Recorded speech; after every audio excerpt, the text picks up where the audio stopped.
Cambodia কিংবা Vietnam যারা রয়েছে আমাদের প্রতিযোগী দেশ, তারা তো উৎপাদনে আরো বেশি সক্ষমতা দেখাচ্ছে এবং তাদের রপ্তানি দিন দিন বাড়ছে।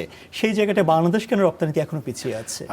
একটা বিষয় আপনি একটু খেয়াল করে দেখবেন, সংখ্যার যে আমরা যেই পরিমাণ সংখ্যক আমরা রপ্তানি করি, অর্থাৎ পণ্যের সংখ্যার বিচারে আমাদের কিন্তু রপ্তানি কমে নেই, আমাদের কমেছে আয়।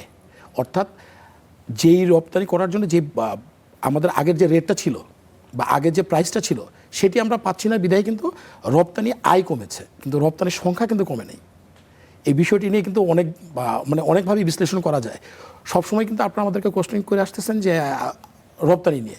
রপ্তানিতে কিন্তু আমাদের যে পণ্য, আমরা যে পরিমাণ পণ্য পাঠাইতাম তা কিন্তু আমাদের অব্যাহত আছে, কিন্তু আর্থিক দিক থেকে সেটার মূল্য কমে যাওয়ার কারণে বা তারা ক্রেতাদের কাছ থেকে আমরা সেই পরিমাণ বার্গেনিং করে প্রাইস নিতে পারছি না, বিধায় আমাদের আয় কমেছে।